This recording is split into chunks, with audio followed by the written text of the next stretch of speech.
It's an incredible setup here, incredible matchmaking, incredible storytelling. Oh, you had to come here. All these fighters that step in here, warriors, and all have my respect. And I'm into this game, yeah. I'll be into this, yeah. And we are live here in the Maverick Center, here in Salt Lake City. What a night. It is going to be historic indeed for BKFC's finish. Whoever's the king of violence right here, this is going to be a great fight. Early on the target. Right hand from my boy, double tap. Who's the king of violence? I am! Combat fighting in its purest form, bare knuckle fighting in the city of angels.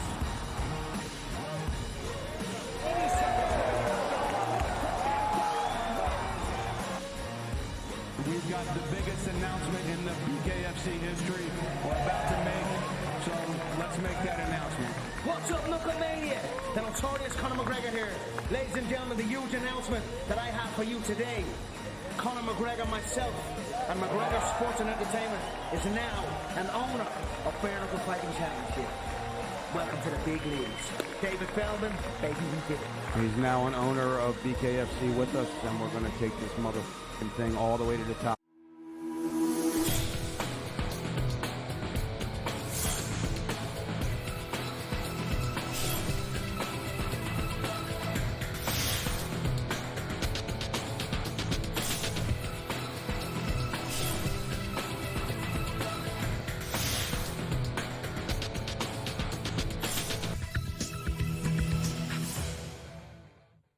Good morning. Welcome to NewsWire here on SportsGrid. Craig Mish back with you. Happy to be back here as we go over the very latest in the Olympics in Paris. Going to have the very latest updates coming. Gilbert McGregor is going to join us here on the show.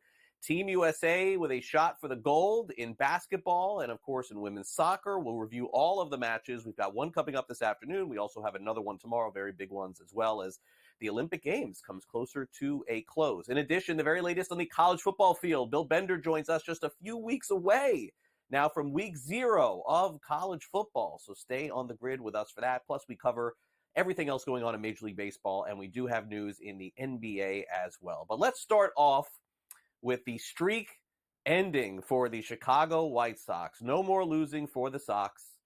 Finally, we can say that they are winners going into tonight's game, as Chicago will not be the only team that has had the longest losing streak in American League history. They ended up tying it with the Orioles, but not having more as they get the victory. Now, the White Sox are still going to be, 110, 20 loss team at the end of the season, but at least these players on this team in the future will be able to say we weren't the worst of all time. So congrats to the Chicago White Sox for winning the game yesterday. I've seen a lot of this popping on social media and some of the other shows. Shame on you. Never talk baseball at all in your life. And then this is what you want to focus on, losing. Ugh, hate to see that. All right, breaking news in the NBA. ESPN reports Lauri Markkanen has signed a 5-year contract extension over $200 million guaranteed, a restructuring, and an extension with Utah, as Markkanen now going to stay with the Jazz, it looks like, at least for the time being. Again, it's the NBA, so players get traded all the time, even when they sign long-term deals, but that's the big news in the NBA today, as Utah on the rise, of course, in the National Basketball Association. Also on the rise is Charles Barkley's career. He said he would retire at the end of next year and leave TNT after their contract ran out and went to NBC. That's not going to be the case. Apparently, yesterday, Barkley decides that he's going to stay with TNT and stay through the 10-year contract that he signed with TNT Sports in 2022. How about that? Even without the NBA, what's he going to do? I don't know. Your guess is as good as mine. Barkley said that I love my TNT family. My number one priority has been and always will be our people and keeping everyone together for as long as possible. We have the most amazing people. They are also blessed at what they do. I'm looking forward to continue to work with them on the shows we have and the new ones we develop in the future. So that was the little bit of the poker tell right there. Develop in the future. Again, they may not have the rights to cover the NBA games, but maybe there's an NBA broadcast in TNT's future with the name Charles Barkley on it. We'll have to see. Stay tuned. All right, how about Brazil? And what a match yesterday. 4-2 the final, 5-1 to win. Spain was the gold medal favorite. They end up taking the victory by a final, as I said, of 4-2. They didn't even have their captain Marta in the game, as he got a red card in the 2-0 loss to Spain in the group stage. Brazil is going to face Team USA for the gold medal. This should be fantastic. Spain, by the way, will play the bronze medal game against Germany on Friday. Meanwhile, Sophia Smith sends the U.S. women's team to the gold medal match. Not a surprise there. Extra time goal, 1-0, as USA gets the semifinal win against Germany on Tuesday. The U.S., again, will play Brazil. They beat Spain. And Germany will play the bronze medal match on Friday, as I just said. Okay. Now, let's talk about the upset in Paris as France beats Canada in basketball. French coach Vincent Collet pulled 4-time NBA Defensive Player of the Year Rudy Gobert and Evan Fournier from the starting lineup. Gobert played just 3 minutes after having an injury in practice. Fournier had some issues, finished 15 points, saying afterward there's no issues with his coach. But regardless, that's what they said. Canada, by the way, has not reached the Olympic Final Four since 1984. Okay, the Seine River in Paris. You don't want to swim in there because you could get E. coli. We've seen that play out, but they just did have a test run to allow the Olympic athletes to familiarize themselves, if I can say that right, with the marathon swimming course in the Seine River. They got the go-ahead on Wednesday. The decision was made after Tuesday's test was canceled over the water quality in Paris. This has been going back and forth with the athletes there. One of the athletes did test positive for E. coli in the World Triathlon competitor. American Cole Hocker pulled the upset of the Olympic track meet on Tuesday night, outracing favorites Jacob Ingebrigtsen and Josh Kerr to finish line at the gold medal in the 1,500 meters. The bigger story yesterday probably was Gabby Thomas. She dominated the women's 200 meters, finishing in 21.83 seconds to add a gold medal to the bronze that she took home from the event in Tokyo 3 years ago. A lot of love I saw on social media for Gabby. Meanwhile, Cuban wrestler Mijan Lopez used to be part of a very exclusive club of athletes with 4 individual gold medals in the same event at the Olympic Games, a record-breaking 5th straight individual title, a 5-peat, winning the gold in the Greco-Roman wrestling competition. Lopez made his Olympic debut at 21 in Athens in 2004.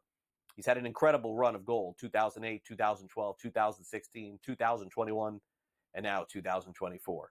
The U.S. men's basketball team rolls on. They crushed Brazil. I mean, this thing was not close. 122-87. They now have to win 2 more games to win a 5th consecutive gold medal. They will take on Serbia in the semifinals on Thursday. We will preview that game with Gilbert McGregor coming up in just a few minutes. Kevin Durant had 11 points in the game, but needless to say, 35-point win for Team USA. They are humming on all cylinders right now. Fines given out to the Lions and Giants, $200,000 each for the fight that they had on the field. Naturally, any time that you have a scuffle in a practice, you're going to get fined. And there you see Ian Rappaport from NFL Network detailing the fact that they did. On the NFL field, we've got injuries to talk about, and we'll start off with, for those of you getting ready to draft your fantasy football team, Christian McCaffrey. Yet another lower leg issue for him. He did not participate in Tuesday's drills because of a strained calf. Head coach Kyle Shanahan said McCaffrey will miss a couple of weeks of practice. He will not play in the preseason. Their backup running back, Elijah Mitchell, is also suffering an injury as well. So look out to see who plays running back for the 49ers, I guess, in the preseason. Could be a good fantasy pick. Meanwhile, Puka Nacua, according to Sean McVay, should be ready to go in week 1 of the NFL season. Right now, it is not likely that he will play in the first 2 games for the Rams. And usually starters don't play in week 3. So Nacua could be just like McCaffrey, who doesn't play in the preseason, but ends up playing in the regular season. Offensive lineman Connor Williams signs a 1-year deal with the Seattle Seahawks, 7-year veteran coming off a season knee injury last December. And social media still buzzing, everybody trying to break a story that hasn't happened. I mean, Brandon Ayuk has been traded on social media to like 4 different teams. Everybody just trying to get ahead of being first without being right. Ayuk has not been traded by the 49ers to anywhere as we do the show right now. As somebody that breaks news, I get the interest in wanting to do it, but you probably should be right before you send out stuff like that. A new venue for Major League Baseball. It is Bristol Motor Speedway. Coming soon to 2025, the Atlanta Braves will host the game there. Framber Valdez, 5-0 in his last 5 starts, 8 2/3 hitless innings. He's been on fire for Houston as they are trying to capture yet another West title. Dodgers relief pitcher Brusdar Graterol injured his hamstring. Looking at his season debut, his season is now likely over just after it began. And also, Grayson Rodriguez for the Baltimore Orioles was a late scratch yesterday. He is going to have MRI imaging on his back and shoulder. The Orioles acquired a couple of pitchers at the trade deadline, but they were counting on Grayson Rodriguez to pitch for them in the postseason. And as of right now, that seems to be very much in question. By the way, tons of afternoon baseball games going on this afternoon.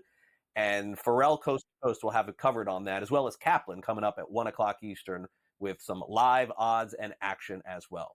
We'll take a quick time out here on NewsWire. The wild game between Canada and France. We'll recap that with Gilbert McGregor. Also give you the very latest as to whether or not Team USA can continue to keep it rolling tomorrow with a very big point spread going up against Serbia. All that and more on this edition of NewsWire. We'll be right back.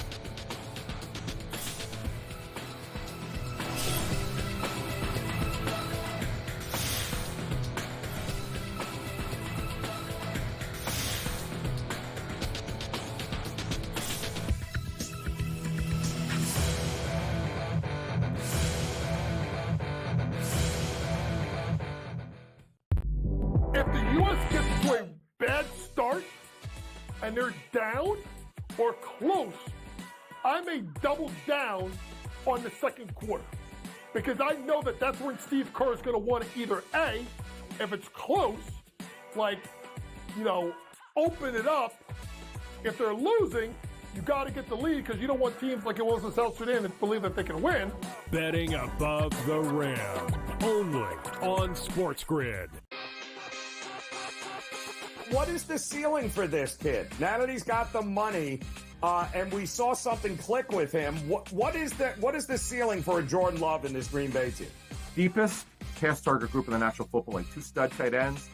They're a legit 5 deep at receiver. 7 bona fide pass targets deal.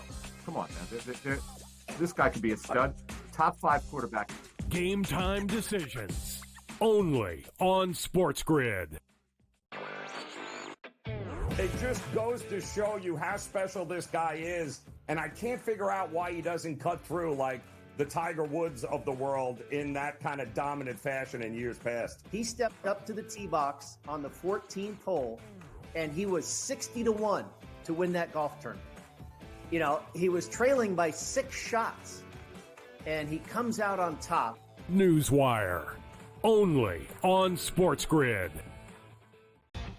However many units are on the line, however many people, however many cocktails, it's a perfect scorecard. And someone questioned him on one hole. He's like, well, one thing I never get wrong is the scorecard. And then we're on 13 and he's added up and he's like, this is wrong. I looked back from number 13 and I'm like, I'm missing $140 somewhere. I don't know where I'm missing it. And I'm looking back and I'm like, no, it doesn't match up on 11. And I got to track it back to number 7. Only on SportsGrid.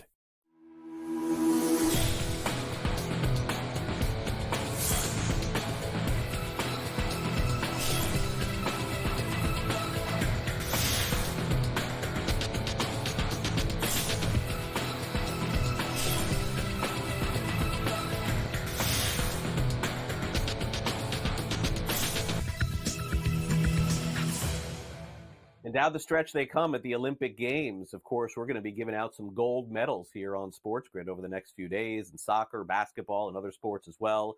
Paris Olympics has been a huge success, especially for one of the teams in particular in France. Let's talk about that with Gilbert McGregor, who joins us here on the show. Gilbert, home cooking here without a doubt for France in Paris. 7.5-point underdogs with a chance to chase down a silver or maybe even a gold. And, was it more of what France did, you think, in this game yesterday against Canada? Or was it Canada falling flat in this final? 82-73 the final. Canada, 7.5-point favorite, getting beat handily. You know what, Craig? I think it's a combination of both. I don't know if that's a cop-out answer or not, but Canada had their worst game of the tournament at the worst possible time. It's one thing to come out flat, and you can't come out flat in an elimination game, but to come out flat against the home team who has the crowd behind them was just the worst possible circumstance for that Canada team. France had some of their guys step up, and this is a game where Victor Wembanyama didn't necessarily have his trademark influence, and Rudy Gobert barely played. So, a lot of hope going into that Canada team, a lot of talent on that roster, and they just came up flat, and it's a huge letdown for that Canada program, but also credit to France. They stepped up at the right time, and now they have an opportunity to play for a medal in front of their home fans, but it doesn't get any easier for them as they play Germany next. Yeah, no doubt. And this game coming up on Thursday, maybe the very biggest of the entire Olympic Games, because we'll get to Team USA, assuming they win.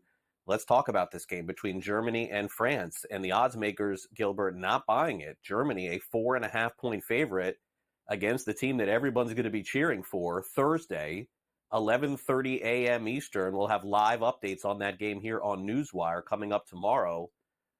But by the time it goes off, Gilbert, you're going to need to give your opinion now because I'll be on the air when it starts. Can France keep this going here? Can they keep this close?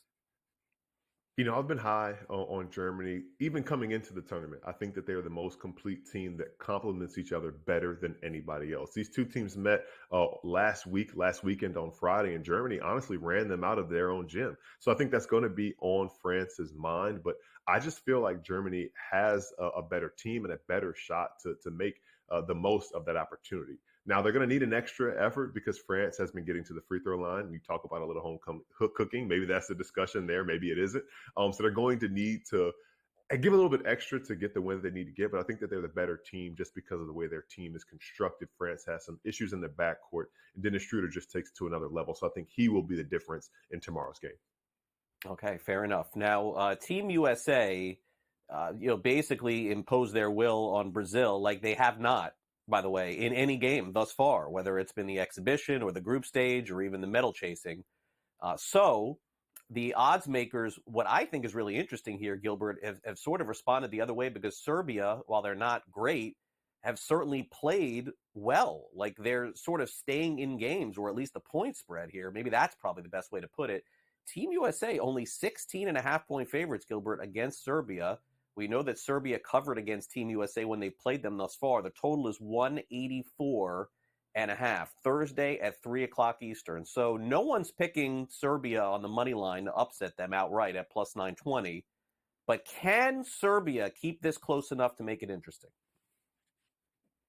I do think that they will keep it close. Serbia was tested yesterday by Australia. They needed to come back from down 24 points. So I do think they might be a little bit tired from the effort that it took for them to win that game. That being said, this is the third time that these two teams have met during the Olympic cycle. It was a little bit closer during the exhibitions, and Team USA kind of ran the score up during group play. But I think that now that this is the quarterfinal or the semifinal stage in the knockout round, I think that Serbia will try to slow the game down and make it a little bit uglier because that's really their best chance to make things interesting against Team USA. We know that they have Nikola Jokic, but they also have Bogdan Bogdanovic and some other talented players on that roster. So if they can make the game a little bit uglier, they can hang around a little bit longer than people probably expect them to.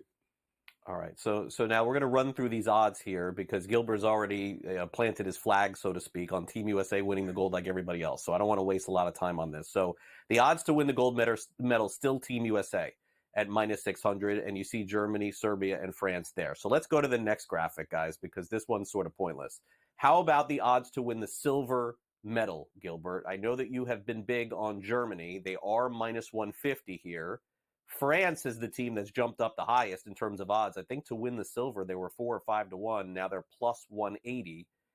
Should Serbia somehow shock Team USA, that 19 to 1 is going to be really, really juicy there at that point. But I don't think anybody's predicting that. So you're going to stick with Germany here to win the silver? I'll stick with Germany, but I'll look at that. And if you somehow believe that they can win the gold, then maybe taking Team USA being the team that they lose to in that game might be some value there. I just think that Germany, these guys are really familiar with one another. They've played in a number of international tournaments. They won the Basketball World Cup last year, and they beat Team USA on the path to do so. So it does feel like we've been on a crash course to see USA versus Germany in the gold medal game. whether you see it going one way or the other, I do think there is a formula for Germany to win that game, and I think that they have the best chance of anybody else available to beat Team USA, but they have to get there. By the way, before we get to the women today at 3:30 Eastern, Gilbert, fair to say Team USA still would be a double-digit favorite in the gold game against Germany? Do you think that's accurate? They haven't set the odds yet for that, but I'm just asking your opinion. You think I it could don't know. be 10? These are two teams that played really closely during the exhibition game, so we might see something, like a 8.5 or a 9.5 point spread, maybe, especially since the game is being played in Europe. Got it. Okay. Team USA, the women, also going for the gold. They play 3:30 this afternoon, so let's hit on this game real quick against Nigeria. I don't know anything of Nigeria. Team USA is 28.5-point favorites. It's the biggest favorite they've been thus far. Do they clobber Nigeria and move on, or does Nigeria have a player I'm unaware of here? Nigeria has a great story.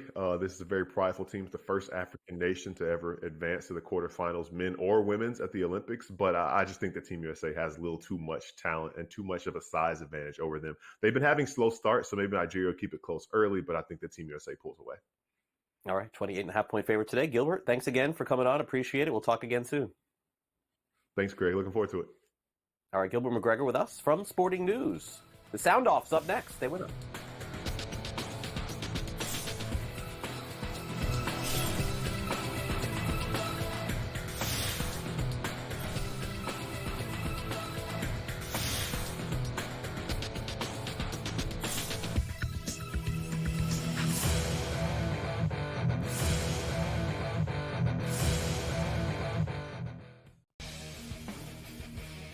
Hopefully they learned their lesson. Hey, this ain't the NBA, bro. You don't have 6 fouls, and they will check you on this stuff.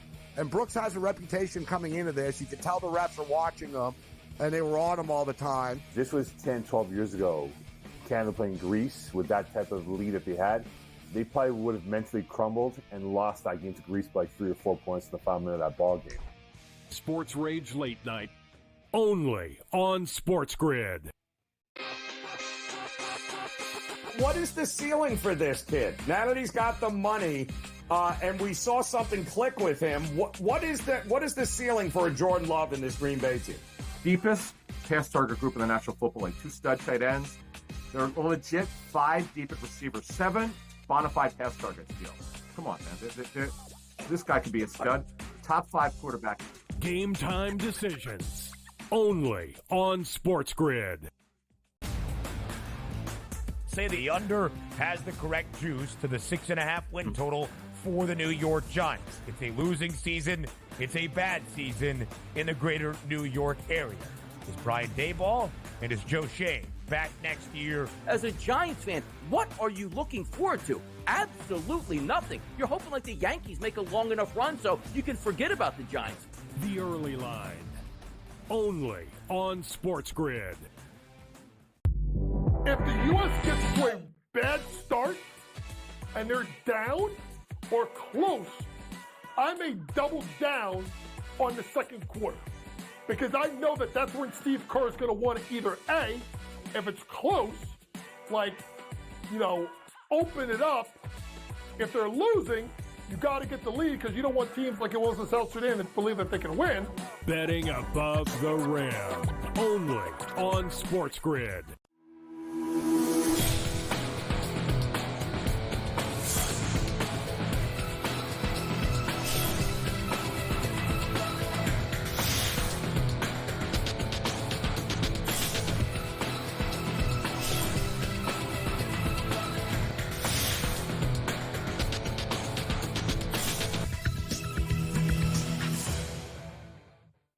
Welcome back to NewsWire. We are going to touch on a number of different topics here as we get ready to hear from important newsmakers in sports. We'll hear from the head coaches of the Pittsburgh Steelers and Green Bay Packers, and also a contribution from our social media correspondent. It's time now for the Sound Off.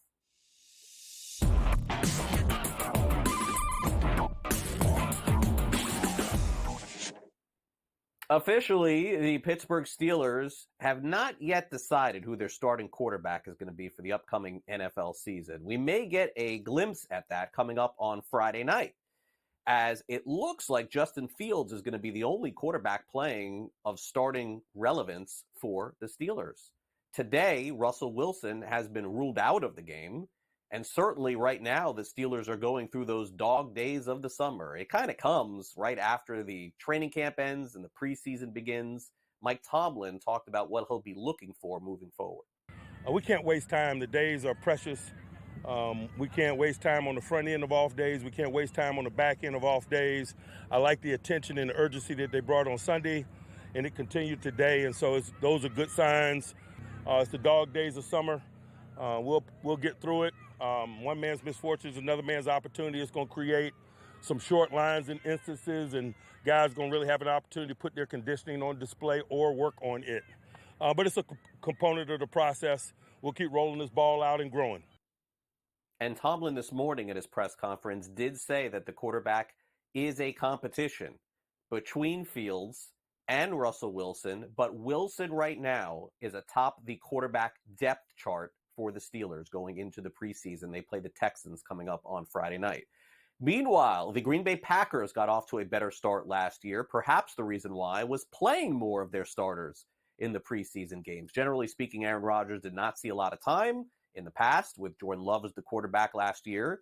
He did. Matt LaFleur, the head coach, said playing some of the starters can lead to good results. Last year, having all the guys play, I thought it was beneficial for us early on, especially week one, just to kind of knock some of the rust off. I think there's a lot of value of going through just getting your mind right, ready to get ready to play a football game. Obviously, we're going to be smart with those guys. The last thing we want to do is put guys at risk. I mean, there's an inherent risk, right, every time you go out on the field, but we'll be smart with them. But at the same time, I do think just the preparation of getting ready for a game is invaluable, and why not use those opportunities? We have 3 different kick times, so they kind of get the feel of the rhythm of what they need to do to get ready for, I think our first game, what is that, 4:30 or whatever? Then Denver will be a night game, and then the final home game here versus Baltimore, having that noon kick, which the majority of our games are, for the first half of the season, minus week 1. Prep underway for the Packers as the NFL preseason begins for them coming up this weekend. Also, the end is here for Team Canada at the Olympics. What happened? How did they lose to France as they were chasing down the medal round coming up here? Our own Ian McCundy weighs in on the result between France's big upset win over Canada on Tuesday. France pulls off the upset and defeats Canada 82-73, knocking them out of the Olympic men's basketball tournament. Canada entered the quarterfinals with the second best odds to bring home the Olympic gold medal, but there were a few things that went wrong for them, namely the play of Jamal Murray throughout this entire Olympic run. Murray went 7 for 17 from the field throughout this Olympic run, only going 2 of 14 from 3 overall. Canada really missed Zach Edey in their front court. Edey decided to pull out of the Olympics to work on his NBA career and play in the Summer League for the Grizzlies. Edey's a huge physical presence, and that's something the Canadian front court really needed, sending out Trey Lyles, Kelly Olynyk, Dwight Powell, and Khem Birch. And while those are all serviceable NBA players, their combined size just couldn't get it done against the France front court today, who featured the likes of Gershon Yabusele and Victor Wembanyama, who really wreaked havoc on the interior and with their rebounding. It's a disappointing finish for a Canadian team who many thought would be finishing with a medal, especially after their exciting bronze medal finish at the FIBA World Cups last year.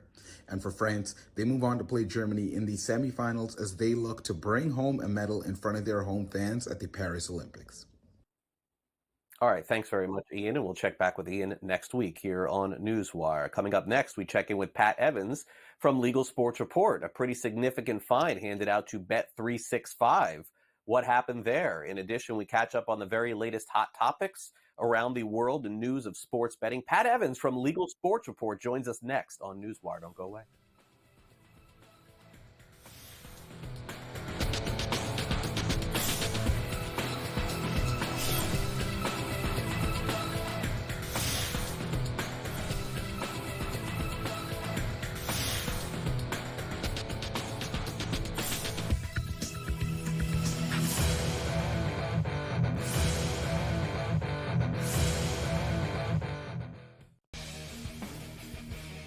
Hopefully they learned their lesson. Hey, this ain't the NBA, bro. You don't have 6 fouls, and they will check you on this stuff. And Brooks has a reputation coming into this. You can tell the refs are watching him, and they were on him all the time. This was 10, 12 years ago. Canada playing Greece with that type of lead that they had. They probably would have mentally crumbled and lost that game to Greece by 3 or 4 points in the final minute of that ball game. Sports Rage Late Night, only on SportsGrid. What is the ceiling for this kid? Now that he's got the money, and we saw something click with him, what is the ceiling for a Jordan Love in this Green Bay team? Deepest pass target group in the National Football League. 2 stud tight ends. They're a legit 5 deep at receiver. 7 bona fide pass targets deal. Come on, man. This guy could be a stud. Top 5 quarterback. Game time decisions, only on SportsGrid. Say the under has the correct juice to the 6.5 win total for the New York Giants. It's a losing season. It's a bad season in the greater New York area. Is Brian Daboll and is Joe Shane back next year? As a Giants fan, what are you looking forward to? Absolutely nothing. You're hoping like the Yankees make a long enough run so you can forget about the Giants. The early line, only on SportsGrid. If the U.S. gets to a bad start and they're down or close, I may double down on the second quarter because I know that that's when Steve Kerr is going to want to either A, if it's close, like, open it up. If they're losing, you got to get the lead because you don't want teams like it was in South Sudan that believe that they can win. Betting above the rim, only on SportsGrid.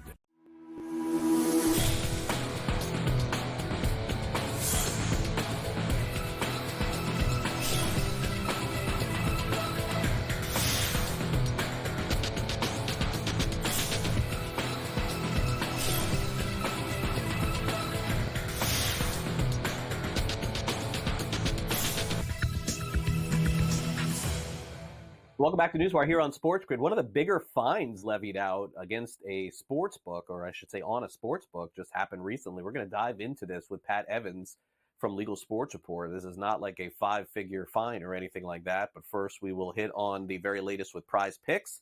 Hey, Pat, thanks for coming on the show once again today. Good to see you again. Thanks for coming on.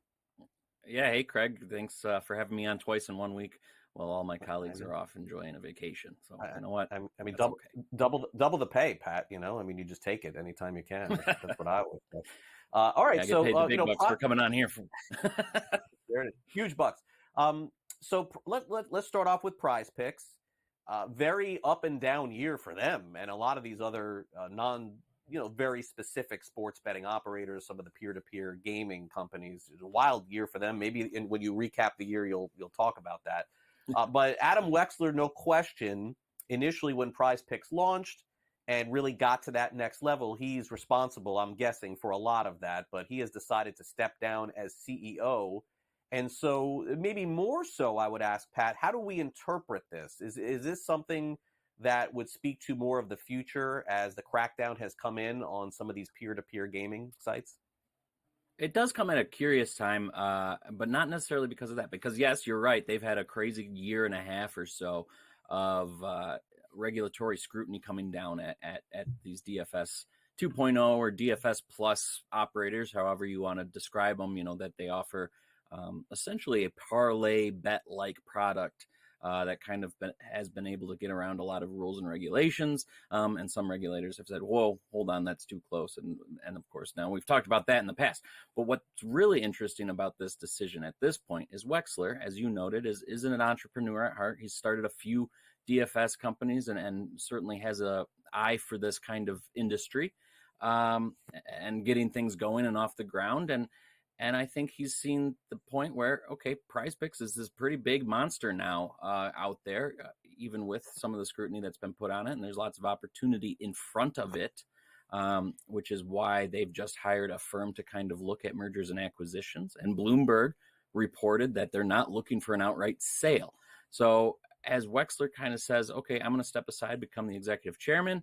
They're going to bring in Mike Ibarra, who is a seasoned exec. He comes from the video game developer Blizzard, which has done Warcraft and StarCraft, if you're a gamer of any sort. He also has, 20 years at Microsoft, where he was a vice president in the Windows and Xbox divisions.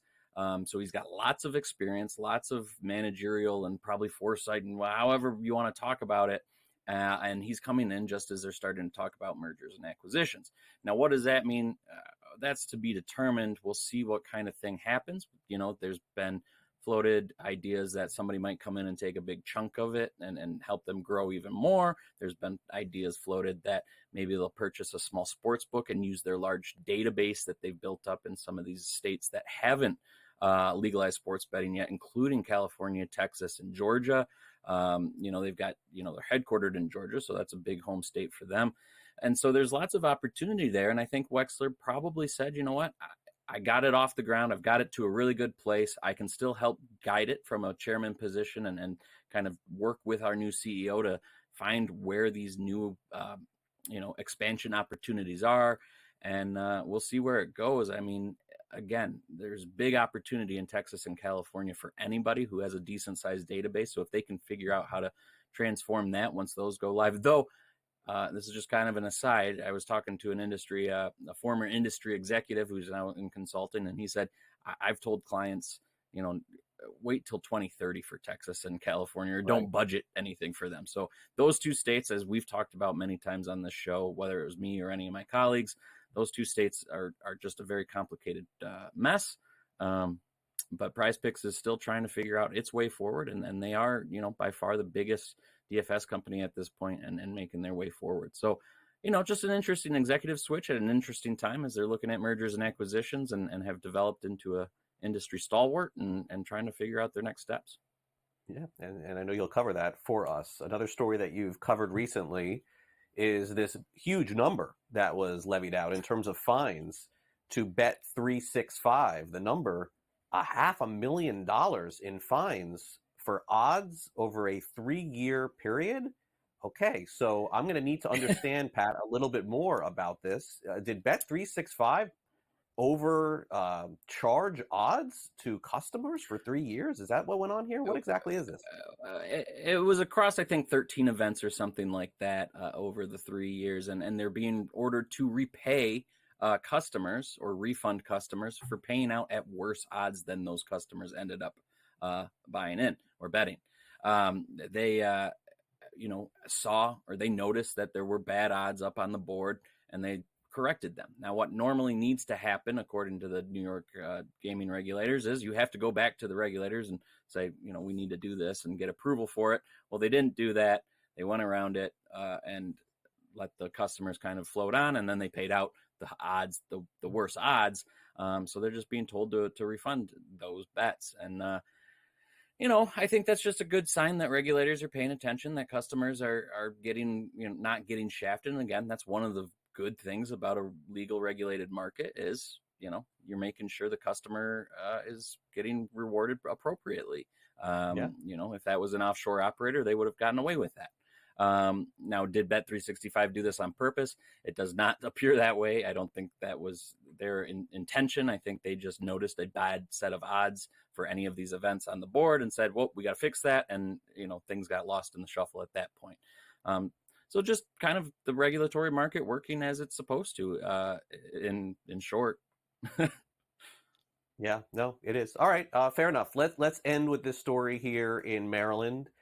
Story about online casino betting. Not so much about the actual betting that's going on, Pat, but about what a lot of these companies seem to be doing, and I know you've been reporting on this, is like internal reviews as to how they have handled legalization of going online and their rollouts. And so what did we learn, or what did the legislatures learn from their rollout in Maryland? Yeah, so we were at a conference, pretty much the whole team and myself in Pittsburgh last month, with legislators from gaming states. It's literally called the National Council of Legislators from Gaming States. And, there was quite a bit of talk about online casino legislation. I mean, this is where, the money, the revenue is going to come for most of these operators in the future, way more so than sports betting. Now that we have 38 plus states legalized, they're turning their attention to this. Maryland was probably the closest to getting it done last year, and Senator Ron Watson was by far the most insightful thing we saw at this conference, because he got up in a fireside chat and kind of laid out what happened. Basically, he said, that legislators need to treat this rather than a piece of legislation, which granted it is. They need to treat it like running a full campaign, because there is a lot of education that needs to happen around this and why it's important to regulate it, kind of like we were just talking with in New Jersey and sports betting. So basically, he just said you got to get it around. You've got to get the education out there, because things like the cannibalization argument that came out in Maryland in big force killed the issue, because there was a casino that came out and said, this is going to hurt us. The union of workers showed up en masse to one of the hearings, and that, legislators see that and it dies. So basically, he's like, you just have to run it like a campaign. You've got to get a whole team behind it to educate legislators and the public on why this is important and why it's good for the public. So it'll be interesting to see if anybody uses that lesson going into the next session. All right. Well, Pat, twice this week, twice the fun, twice the information. You can even get more of it over at LegalSportsReport.com. Thanks again, Pat, for coming on the show. Thanks, Craig. I'll see you next week. All right. Pat Evans with us. Folks, coming up, we are just 2 weeks away, almost 2 weeks away from week 0 of the college football season. So Bill Bender is going to join us next to really take the final broad view of the college football season before we start getting into some games next week. He joins us coming up next.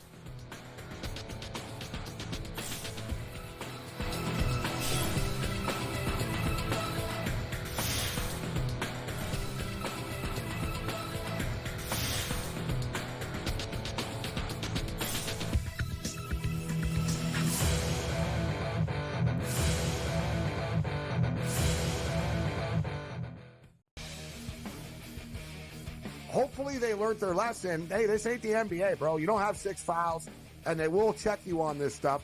And Brooks has a reputation coming into this. You can tell the refs are watching them, and they were on him all the time. This was 10, 12 years ago.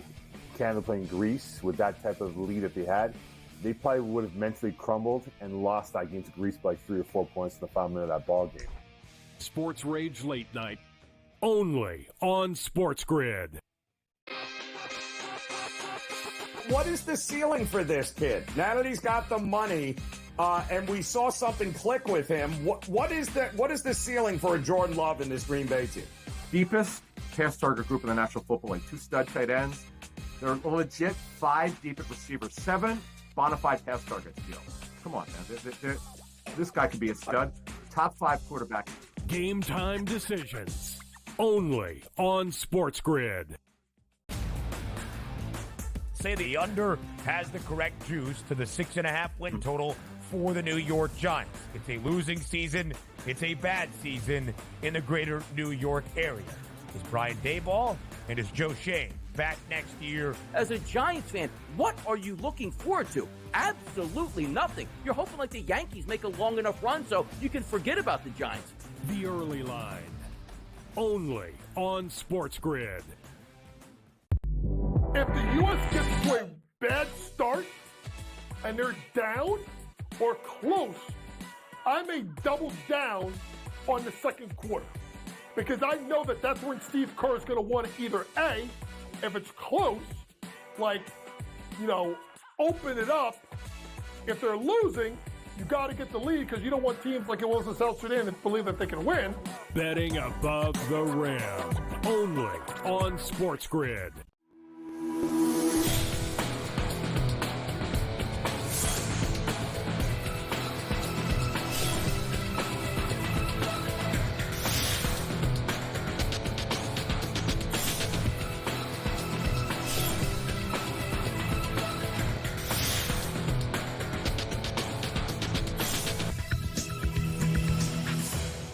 Welcome back to NewsWire here on SportsGrid. I'm so excited that the college football season is coming up, just about 2 weeks away. There are 4 games on August the 24th.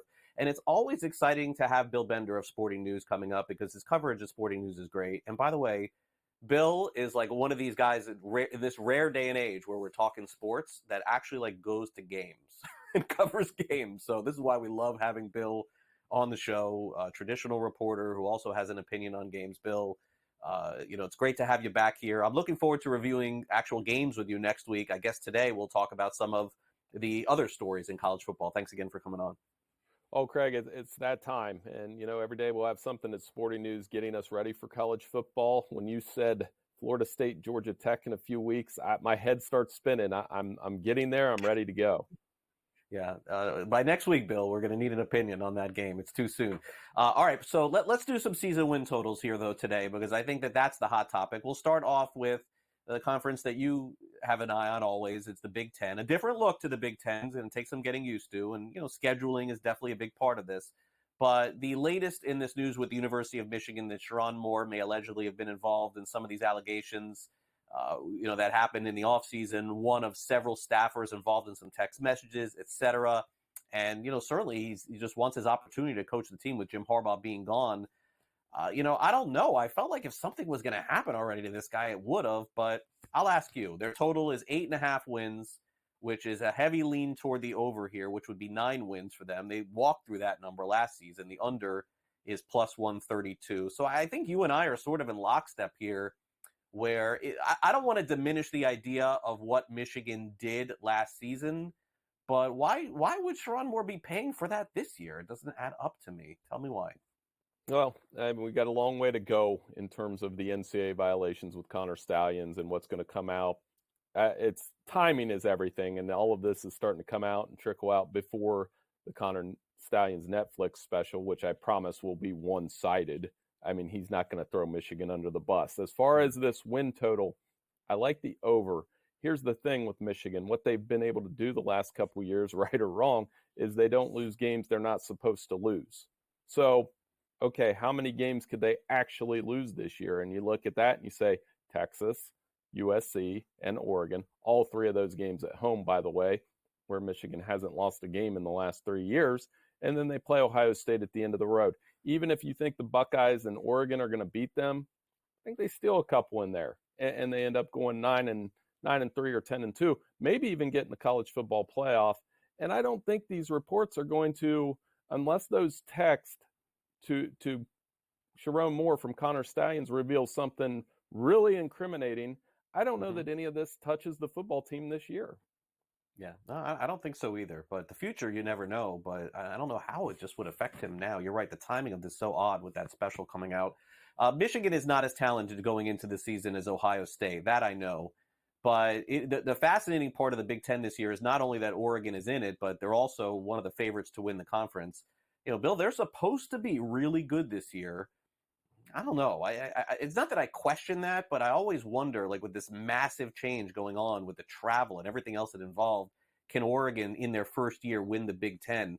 They're plus 250, second best odds to win this conference, followed by Penn State. For those wondering, Nittany Lions, supposed to be very good this season, followed by Michigan and then USC. So I would ask you, Bill, is Oregon a tad overrated going into their first year in the Big Ten? I know they have a Heisman candidate as well. Hey, they caught my attention by being number 3 in the coaches pool. I thought that might be a Texas or an Alabama or somebody else out of the SEC. But so the faith is in there. And Dan Lanning, very aggressive, very, as he said at Big Ten Media Day, they're bringing something different to the conference. And that is swag and those uniforms and all those things, the buttoned up Big Ten that people like me grew up with aren't used to. So I have October 12th circled. That Ohio State goes out there. This Oregon team has both of their offensive tackles, has Dylan Gabriel, has played a ton of football, brought in Evan Stewart out of the transfer portal. They're going to be very exciting on the offensive side of the ball, and I want to see if they can handle this Ohio State machine at home.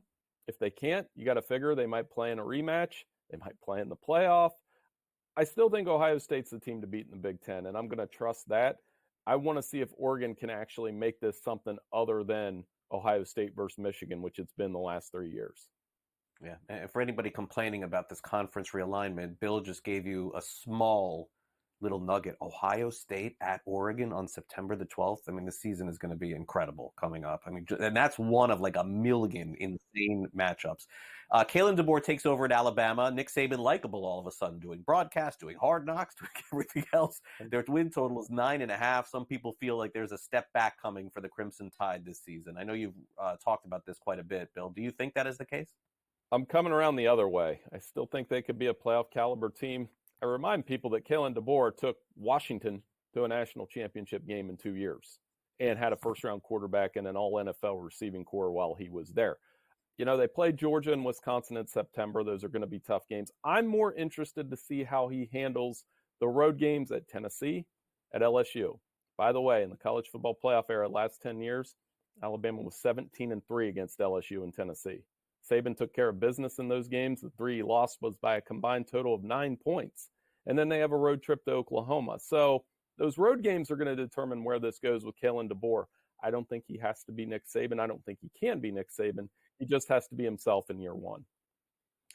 FanDuel's odds makers, Bill, are yelling at each other all day long because they have no idea who to make the favorite for the Heisman Trophy Award. We have no idea either. Look at these odds. No one is a favorite. 7-1, all long shot odds for everybody to win the Heisman, which tells me maybe there's somebody not even on this board, Bill, that can win the Heisman Trophy Award this season. You kidding me? 7-1 is the shortest odds going into a college football season? Yeah, it's tough. If it's not Dylan Gabriel or Carson Beck, my advice would be take a flyer on a Big 12 quarterback, the one you like. I like Jalen Daniels. If he stays healthy at Kansas, could be a long shot. If not him, Cam Rising, Noah Fafita, Avery Marshall, Kansas State quarterback, had a great bowl game. You know they're going to put up numbers in that conference, so maybe take a shot on one of those guys. Yeah, Daniels healthy is going to put up some of the biggest numbers in college football. Thanks again, Bill, for coming on the show. Appreciate it. Hey, thank you.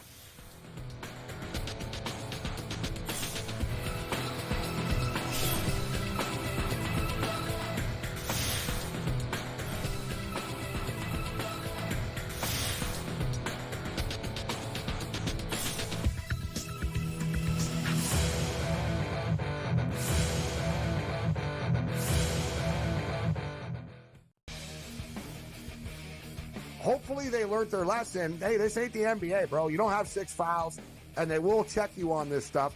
And Brooks has a reputation coming into this. You can tell the refs are watching him, and they were on him all the time. This was 10, 12 years ago.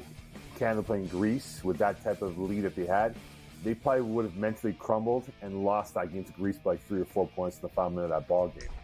Sports Rage Late Night, only on SportsGrid.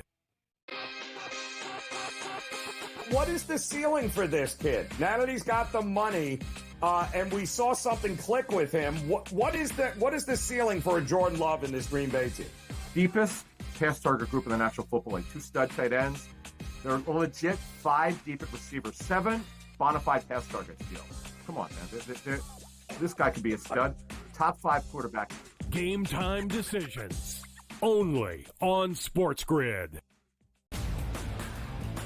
Say the under has the correct juice to the 6.5 win total for the New York Giants. It's a losing season.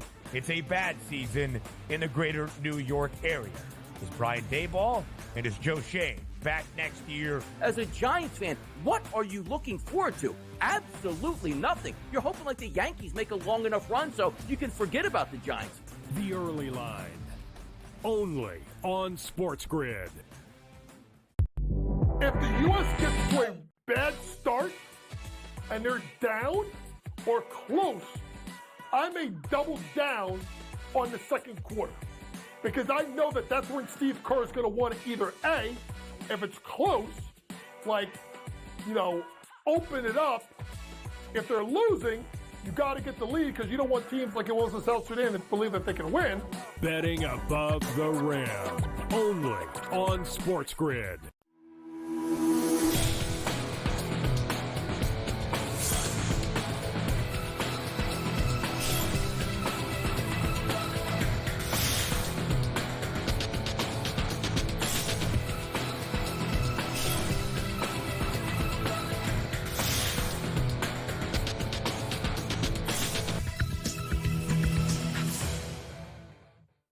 Welcome back to NewsWire here on SportsGrid. Well, wouldn't you know, a team finally won a game in Major League Baseball. It's been about a month. There's going to be an upcoming fight that was supposed to be a fight that's going to be a fight again, and we'll talk about some ballpark food. It's time now for some last licks.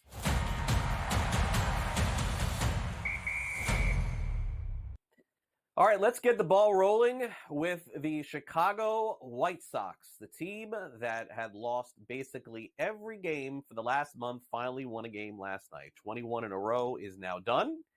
And the White Sox will not have the all-time losing streak in the American League all for themselves. They also will not have the all-time Major League Baseball losing streak as well. I talked about this a little bit earlier in the show, and I also mentioned it on the early line this morning. I have no issue with the fact that people, national media and, quite frankly, some of the bigger names in the media industry don't talk baseball. It doesn't move the needle like the other sports.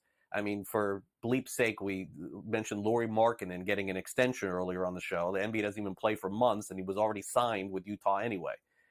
Baseball just doesn't move the needle like the other sports, and I get it. But the fact that some of these shows who don't talk baseball at all for months, like never even mention a name in baseball, decide to pop on and talk about the White Sox losing this much, shame on you. I mean, I get it. The White Sox are going through it. They're having a tough year. We've clowned it here on this show. But that should not be the primary topic of baseball conversation over the course of the season. You've got to be able to find some other stuff before you do that. So just want to start off with that. Bad job by covering baseball, by just doing the White Sox and nothing else. All right, so we move on from the Chicago White Sox and we get to the fight. Yes, it's going to happen. Jake Paul and Mike Tyson are going to fight later this year. They were supposed to fight earlier this year, but Mike Tyson had some issues on a plane, if you remember, some health issues, and had a little bit of a health scare, so they called off the fight. Press conference is coming, and the press conference, of course, will be on Netflix. I'm going to guess we'll be able to use some of the content from that press conference, which is coming up. I know that there still is a ton of interest in Mike Tyson. Jake Paul, he gets clowned a ton. I got to give him his love, even though he hasn't fought the best boxers in the world. Imagine coming from nowhere, being a YouTuber, and then all of a sudden fighting in a professional fight against Mike Tyson, even though he's 86 years old. Still pretty cool to me that he's gotten this far. And, I mean, I do have Netflix. Probably will, if I have nothing to do, probably will tune into that. The only problem with this fight and a lot of boxing matches is they don't start till midnight. And for me, this is going to be in the middle of college football season. That's going to kind of be past my bedtime. So I don't know. Count me in for the fight coming up. All right, finally, the Arizona Cardinals are shaking it up on the menu. Shaking it up. That, folks, is really hard to determine what that is just by looking at it. So I'm going to tell you. It is a cotton candy burrito that they're going to have on the menu this season. You see one in pink and one in blue. It is filled with, looks like M&Ms to me, Frank. I don't know. There's some other stuff in there that I can't really see. But cotton candy, like, who could possibly eat this whole thing and not, like, have a health issue after? I was going to say die. That's a little strong. Who could, I mean, I'm 51 years old. Could I even think about having 2 bites of that thing? I would be like done for a week. Like, you'd have to take my sugar pulse. But yeah, go enjoy. Have a great time. If you can make it through, I would love to see somebody make it through eating that. I've seen, people get challenged. They eat a big steak or they be, huge burger or, competitive eaters with the wings. But that, and I like sweets too, but I think that the way that I would describe myself is I eat to live. I don't live to eat. So I'm a little bit different than some of the others. That's the way I describe myself. That'll do it for the show today. We'll end it on that sugary note. Thanks again to Bill Bender from Sporting News for coming on the show. Also Gilbert McGregor from Sporting News as well. And Pat Evans from Legal Sports Report. Our producer today was as always is Frank, and I am Craig Mish. But Scott Kaplan very well. If you've been listening or watching this network over the last couple of weeks, the show is fantastic. It's coming up at 1 p.m. Eastern, so make sure you tune in to Kaplan and Crew. That's followed by Pharrell Coast to Coast at 3, Game Time Decisions after that, in-game live prime time, and then Gabe complaining once again about losing bets on Canada. Boy, isn't that the gift that keeps on giving.